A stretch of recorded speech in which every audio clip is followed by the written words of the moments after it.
You begin with a basic assumption that what you call knowledge is reliable simply because it feels clear.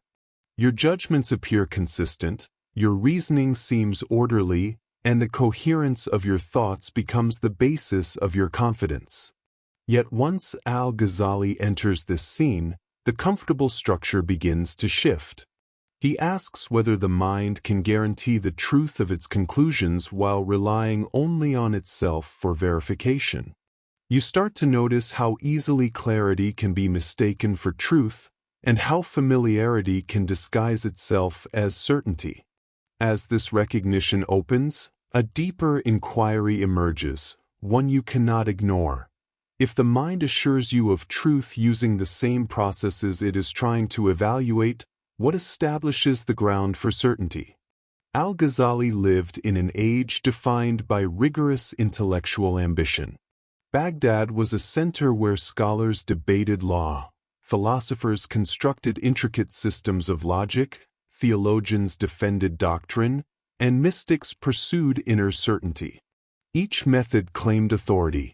Each framework insisted on its reliability. Yet the conclusions they produced diverged, sometimes sharply.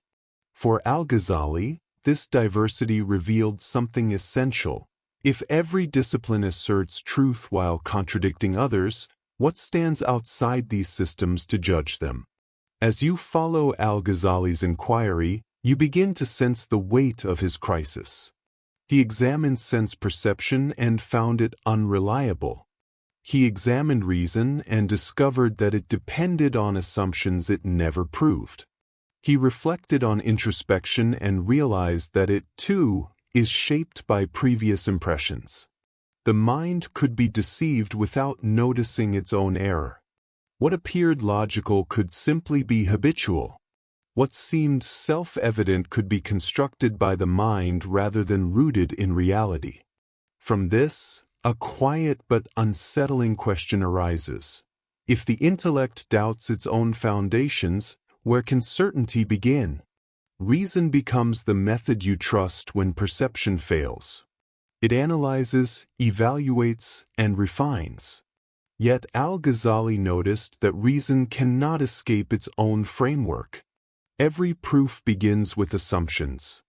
Every inference rests on premises the mind accepts without demonstrating their absolute truth. Rational structures may be internally consistent, but internal consistency does not guarantee correspondence with reality. You begin to see that reason is powerful but conditional. It can clarify, dismantle, and reveal, but it cannot certify the truth of the starting point from which it argues. And again, a question remains. If reason cannot verify the validity of its own principles, how far can it take you toward certainty? Here the inquiry turns inward. Al-Ghazali suggests that the reliability of knowing depends not only on evidence or logic but on the condition of the inner faculty that interprets them. When the heart is influenced by desire, fear, attachment, or expectation, interpretation bends toward those inclinations. Bias shapes what appears true. Preference becomes disguised as conviction. You recognize that knowledge is not only a cognitive act but a moral and psychological one. For truth to be seen accurately, the inner faculty must be clear of distortion. Understanding requires sincerity, not merely skill. This leads to another open question. If every conclusion is filtered through the state of the heart, how can truth appear while that inner state remains unexamined? Doubt becomes the discipline that cleanses the faculty of knowing. Al-Ghazali treated doubt not as destruction but as purification. You begin to see that untested belief leads to stagnation, while thoughtful doubt forces the mind to confront its assumptions. This form of doubt does not seek to deny truth. It seeks to remove imitation and habit, making room for genuine understanding. As you examine your own beliefs, you find that some were accepted because they were familiar, others because they were convenient, and others simply because they were inherited.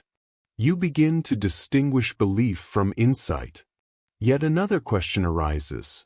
If doubt strips away imitation, how do you prevent doubt from stripping away the possibility of certainty itself? At the point where reason clarifies its limits and doubt removes its illusions, understanding becomes possible in a new way. Al-Ghazali explains that real insight does not emerge from argument but from an inner transformation that makes truth evident without inference. When the self ceases to impose its preferences, the mind becomes capable of recognizing what is real without needing to construct it. Here you begin to realize that knowledge is not manufactured, it is revealed when obstacles are removed. And with this shift, another question forms. If understanding arises when the self steps aside, what is the role of the self in the process of knowing? Faith, at its beginning, often takes the form of acceptance. It may rest on tradition, authority, or collective agreement. It provides stability, but it does not yet offer certainty. Al-Ghazali insists that faith based on imitation cannot rise to the level of knowledge. The seeker must examine, reflect, and verify, not through external evidence alone but through internal clarity. The mind must become free from distortion before it can grasp what is real. You begin to observe the distinction between believing and knowing. Belief may be adopted, knowledge must be realized. Belief can be repeated, knowledge requires transformation. Faith matures when it aligns with direct recognition, not when it remains dependent on habit or authority. At this point, faith becomes knowledge, not because it gains new arguments, but because the inner faculty becomes capable of perceiving truth directly. Faith becomes certainty when it no longer relies on external validation. Yet this transformation opens another unresolved question. If faith becomes knowledge only through inner clarity, what becomes of beliefs that remain unexamined or unquestioned? Al-Ghazali's journey did not lead him to reject reason. Instead, he gave reason a precise and essential function. Reason identifies flawed assumptions, examines inherited beliefs, and exposes contradictions. It sharpens the faculty of knowing. Without reason, interpretation becomes chaotic and uncontrolled. Reason purifies the path. But once reason completes its work, it reaches a boundary it cannot cross. It cannot produce certainty regarding truths that lie beyond its structure. At that point, another form of knowing becomes necessary, one that reason can recognize but not generate. This is what Al-Ghazali attributes to revelation, not as a replacement for reason, but as its complement. Revelation provides orientation and clarity on matters the intellect cannot deduce. Yet revelation requires interpretation, and interpretation requires the discipline of a purified mind.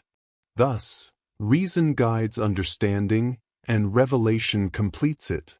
Neither can stand alone without distortion. You begin to recognize that the conflict between the two is based on misunderstanding. When reason accepts its limits and revelation is approached without imitation or bias, they align. Reason prepares, revelation discloses, and the heart perceives. And yet a delicate question remains at the threshold. If reason leads the seeker to the point where revelation becomes necessary, but revelation then refines reason, which one truly forms the beginning of certainty? The inquiry reaches its final point. You have examined perception, reason, imitation, and faith. You have seen how doubt cleanses and how understanding arises. What remains is not another argument, not another proof, not another system. What remains is the recognition that certainty does not arise from intellectual construction. It appears when the mind no longer imposes itself. Here, knowledge is neither inherited nor inferred. It is the stillness in which the faculty of knowing rests in clarity. There is no insistence, no defense, no struggle. The final question dissolves rather than concludes. If truth becomes evident only when the mind grows silent, what is left for the seeker to seek?